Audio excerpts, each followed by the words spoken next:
Korma group, जो सोचता है वो करता है। आपके अपने सपनों का आशियाना।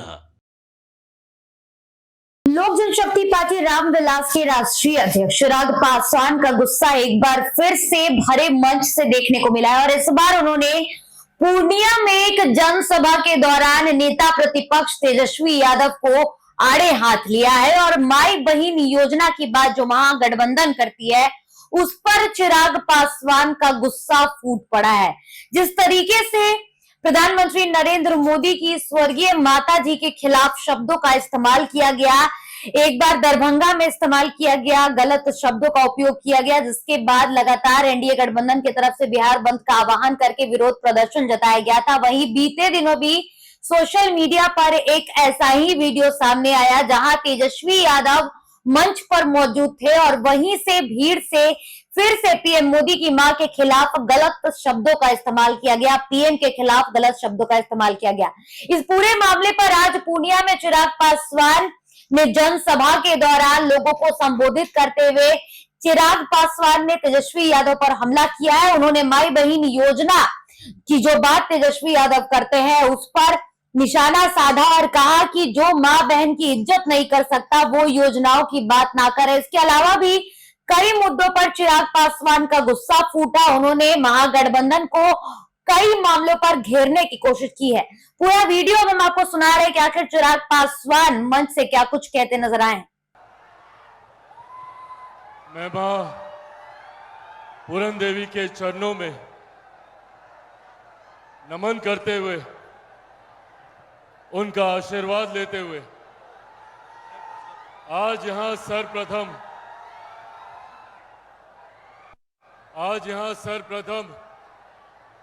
बिहार के पूर्व मुख्यमंत्री परम आदरणीय भोला पासवान शास्त्री जी को याद करता हूं, उनको नमन करता हूं। आज मेरे लिए ये सौभाग्य की बात है कि आज एक ऐसे दिन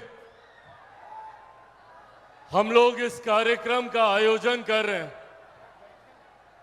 जब आज आदरणीय भोला पासवान शास्त्री जी का जयंती दिवस है और आज उन्हीं की धरती पर हम सब यहां पर मौजूद हैं।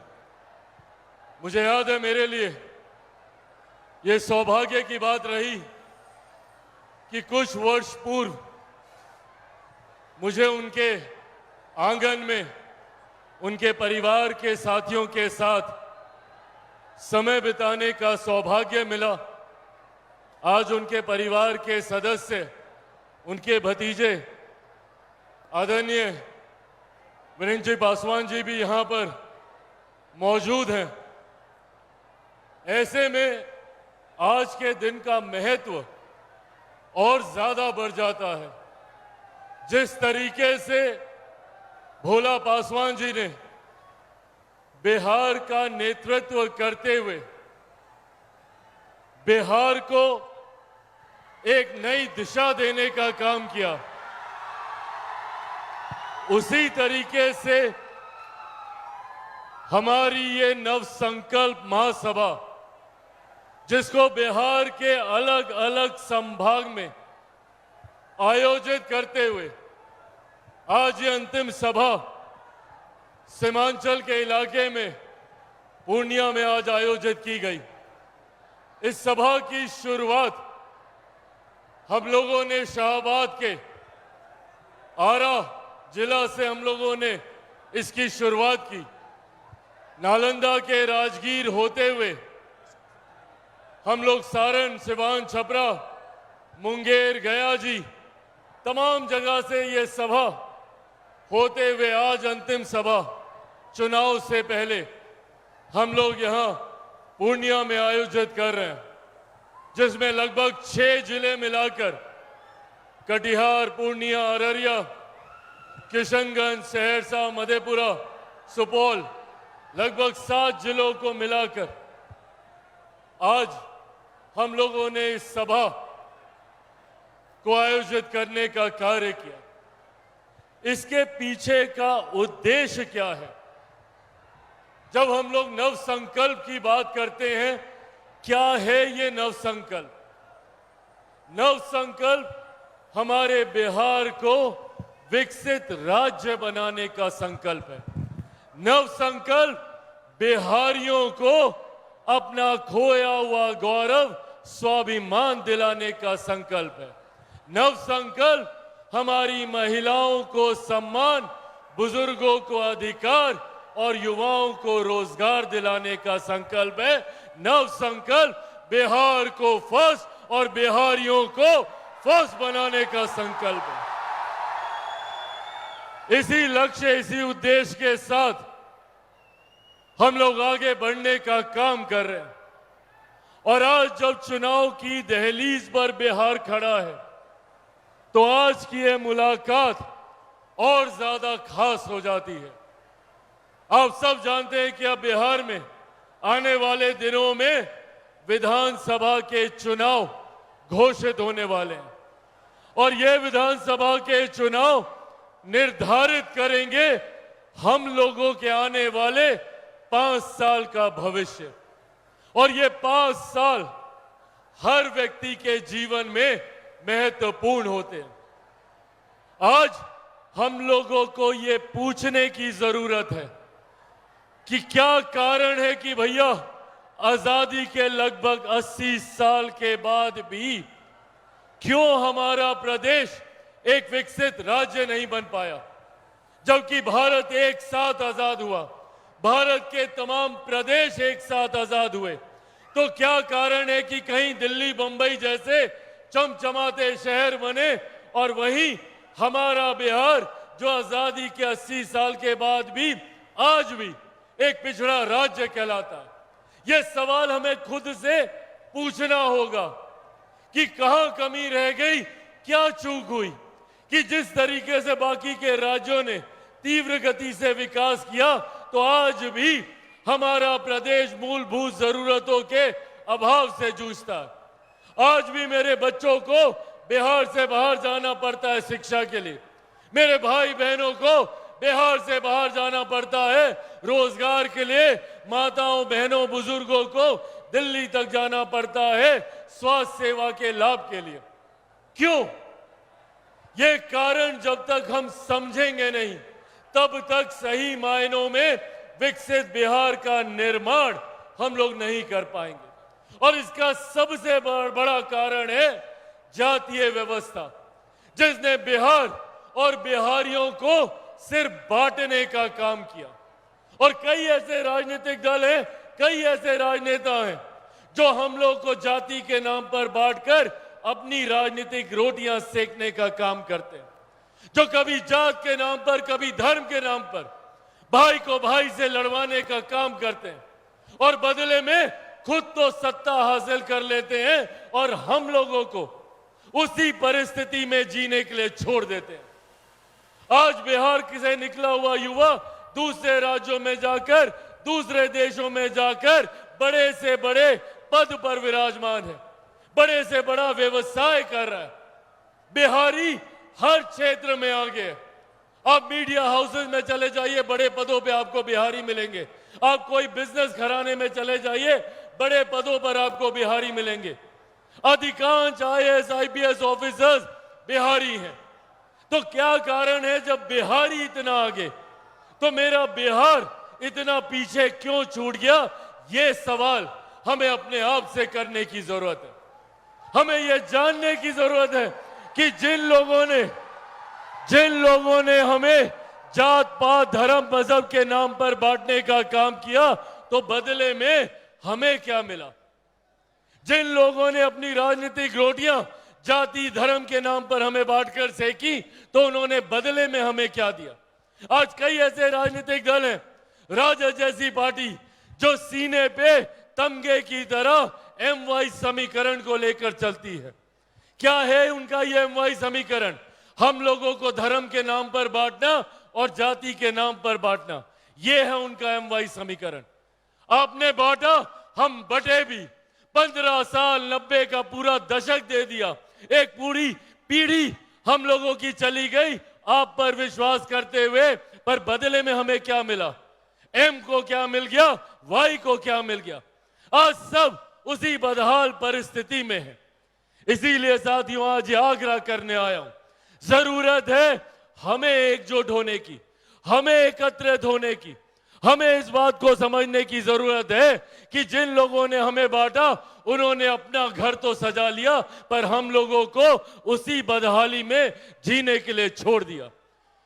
आज की तारीख में मैं भी एक MY समीकरण के साथ आगे बढ़ने का काम कर रहा हूं, पर मेरे एम में महिलाएं हैं जो कि हमारे देश की ही नहीं दुनिया की आधी आबादी हैं। मेरे वाई में युवा है जो हमारे देश की, हमारे प्रदेश की सबसे बड़ी आबादी है। और मैं आग्रह करूंगा अपने तमाम युवा साथियों से कि पहचानिए अपनी ताकत को, पहचानिए अपनी ताकत को। 65% युवा बिहार में ऐसा है जिसकी आयु 35 वर्ष से कम है। अगर हम युवा एकजुट हो जाएं, एकत्रित हो जाएं, तो बिहार को विकसित राज्य बनाने से कोई नहीं रोक सकता। जरूरत है हमें एकजुट होने की, जरूरत है हमें जात पात धर्म मजहब से उठकर सही मायनों में एक ऐसे नेतृत्व, एक ऐसे नेता, एक ऐसी सरकार को चुनने की जो आपकी बात करे, जो जब चुन कर जाए तो बिहार की विधानसभा में खड़े होकर आपकी समस्याओं का जिक्र करे।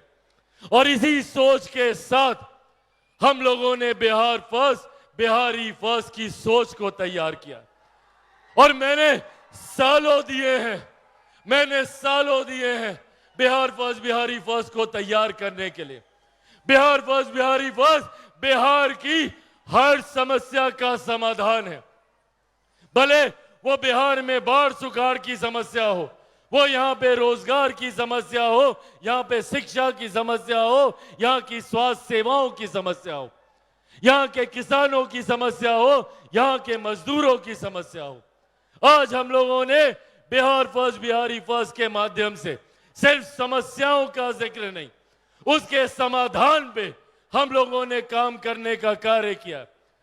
मैं चाहता हूं कि जब हम लोग मजबूती से आए तो आपके लिए समस्या की बात ना करें, उसका समाधान आपको करके दें, ताकि आने वाले दिन में मेरे किसी भाई बहन, बच्चा बच्ची को बिहार छोड़कर बाहर ना जाना पड़े, उसको अपना राज्य छोड़कर बाहर ना जाना पड़े।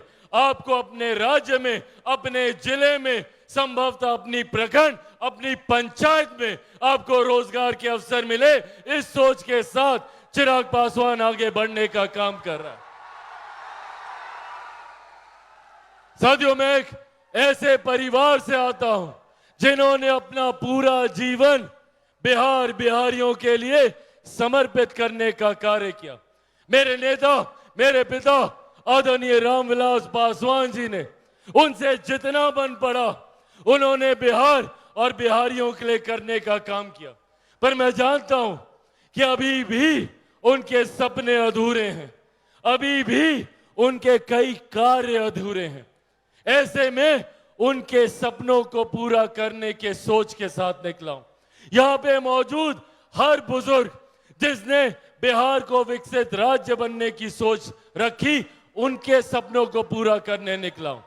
हमारी पिछली पीढ़ी ने बहुत संघर्ष किया, अब जरूरत है इस संघर्ष पर पूर्ण विराम लगाने की। अनंत संभावनाएं हैं हमारे प्रदेश में, अनंत संभावनाएं हैं।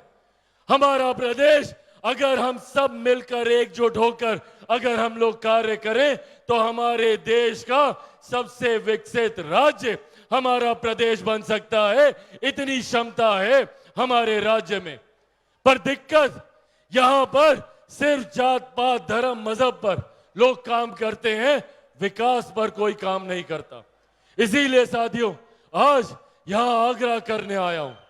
मैं सर पे कफन बांध के निकला हूं, ये संकल्प लेके निकला हूं कि जब तक बिहार को विकसित राज्य नहीं बना दूंगा, मैं भी चैन की सांस नहीं लूंगा। ये वादा आप लोगों से करता हूं।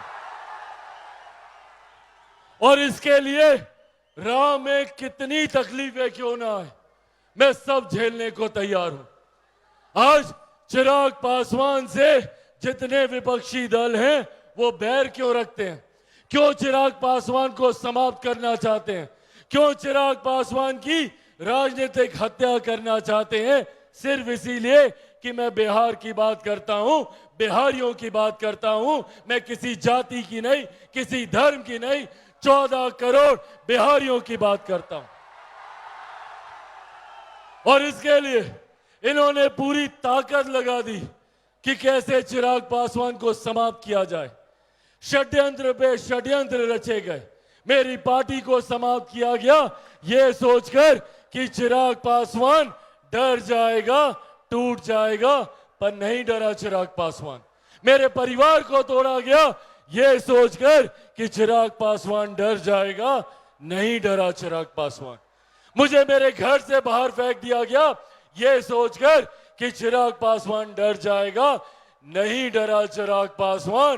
क्योंकि जो लोग ये सोचते हैं कि इन बातों से चिराग पासवान डर जाएगा, वो भूल जाते हैं कि चिराग पासवान शेर का बेटा है, रामविलास पासवान का बेटा है।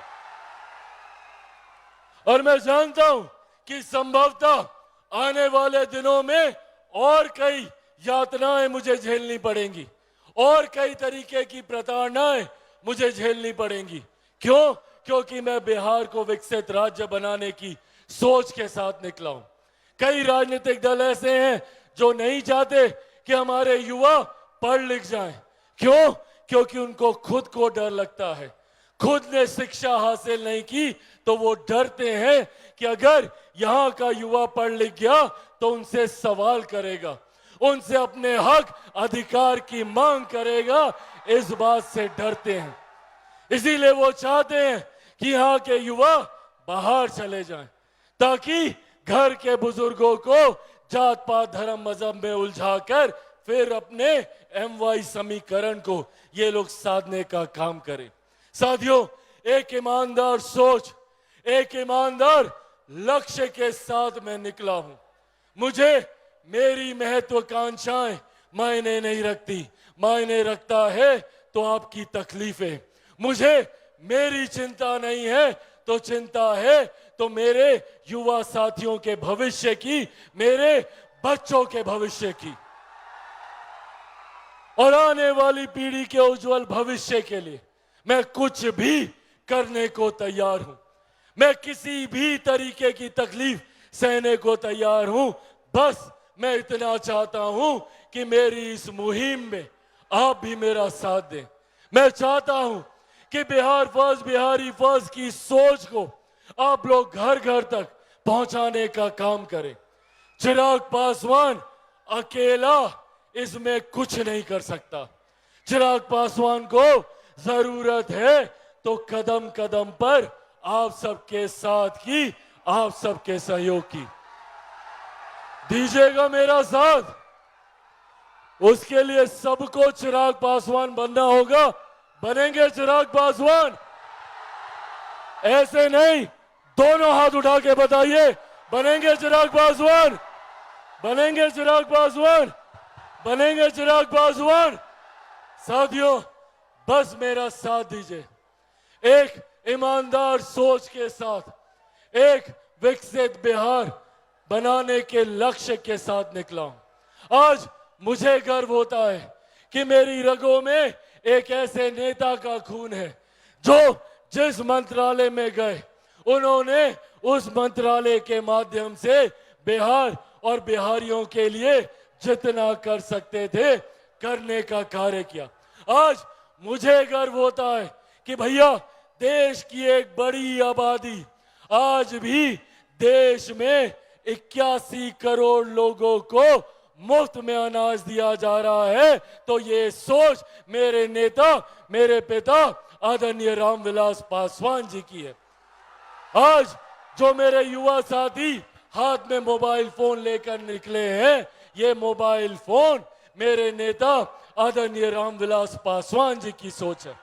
उनका सपना था कि मोबाइल फोन हर रिक्शा वाला, हर ठेला वाला के हाथ में हो। बैंगन के भाव ये मोबाइल फोन बिके, इस सपने के साथ उन्होंने इसको घर घर पहुंचाने का कार्य किया। साथियों, उनकी इसी सोच को आगे लेकर चलने का कार्य कर रहा हूं, उनके इसी अधूरे सपने को पूरा करने का प्रयास कर रहा हूं। आज मुझे गर्व होता है कि मेरी रगों में एक ऐसे नेता का खून है जिन्होंने 5 दशक से ज्यादा, 50 साल से ज्यादा जिन्होंने हमारे बिहार को देने का काम किया, सार्वजनिक जीवन में रहने का काम किया, पर इन 50 सालों में कोई 1 रुपया तो क्या, 1 पैसे तक का आरोप मेरे नेता पे नहीं लगा सकता। इस बात का गर्व है मुझे। साथियों, इसी सोच के साथ चिराग पासवान आगे बढ़ रहा है और मैं खास तौर पे अपने युवा साथियों से इस बात का आह्वान करूंगा, अब चुनाव दूर नहीं है, ऐसे में आप सबको एकजुट होकर, एकत्रित होकर, जात पात धर्म मजहब से उठकर, अगर हिंदुस्तान में कोई एक फर्क है, कोई एक भेद है, तो वो बस इतना कि एक अमीर जो अमीर होता जा रहा है, दूसरा गरीब जो गरीब होता जा रहा है। जब तक इस अमीरी गरीबी की खाई को हम लोग भरने का काम नहीं करेंगे, तब तक हम लोग विकसित बिहार का निर्माण नहीं कर पाएंगे। और यकीन मानिए, इस गरीबी जाति में हर जात पात धर्म मजहब के लोग हैं। जरूरत है हमें सबको एक साथ लेकर, सबको एकजुट कर आगे बढ़ने की। साथियों, मेरी इस लड़ाई में मैं निरंतरता में बिना डरे, बिना झुके, बिना घबराए आगे बढ़ने का काम कर रहा हूं। बस इसमें आप सबका मजबूत साथ मुझे, मेरे पार्टी के तमाम नेता कार्यकर्ताओं का हौसला बढ़ाने का काम करेंगे। आज मुझे खुशी है इस बात की कि आज मेरे पार्टी के नेता कार्यकर्ताओं की वजह से बिहार फर्स्ट, बिहारी फर्स्ट की सोच बिहार के हर एक गांव, हर एक घर तक पहुंचने का काम कर रही है। अब इस सोच को धरातल पर उतारने की जिम्मेदारी आप सबकी है, खास तौर पे मेरे तमाम युवा साथियों की है। दीजिएगा ना मेरा साथ? साथियों, बस आप मेरा साथ दीजिए, बदले में विकसित बिहार मैं आपको बना कर दूंगा, ये वादा आप सबसे करके जाता हूं। साथियों, आज यहां आने के लिए मैं आप सबका हृदय से आभार प्रकट करता हूं।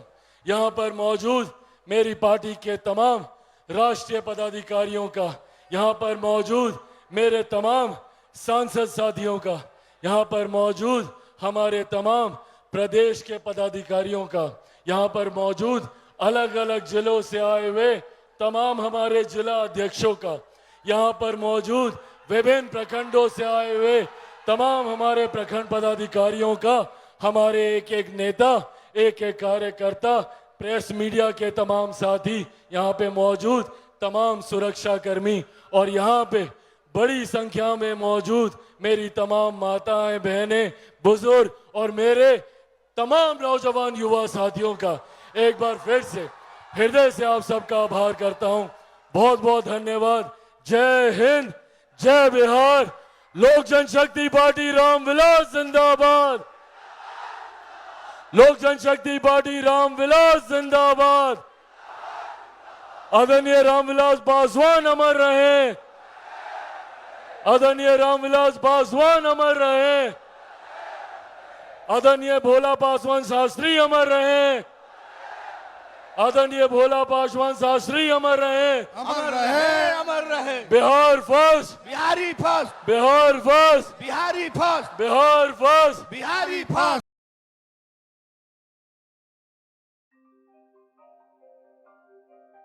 आपके सपनों को हमने सजाया है।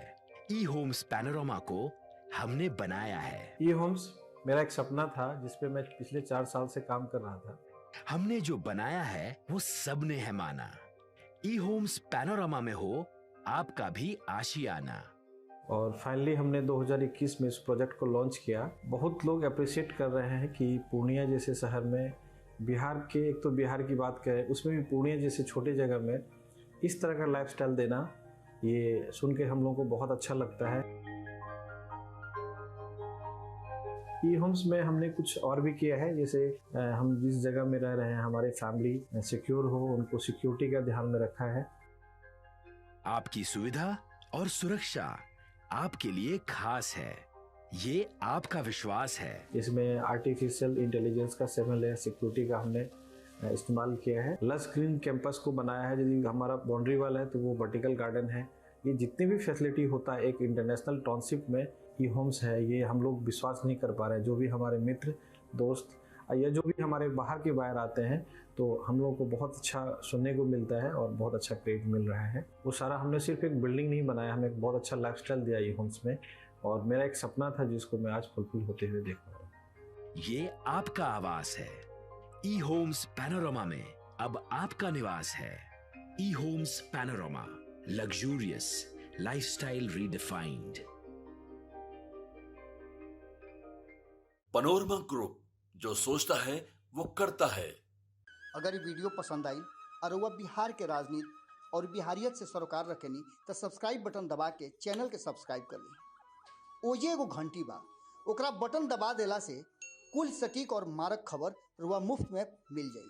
अगर रुआ पत्रकारिता के हमनी के नया प्रयोग में सहयोग कर चाहतानी तो ज्वाइन बटन दबा दी। पेटीएम नंबर नोट कर ली 93868167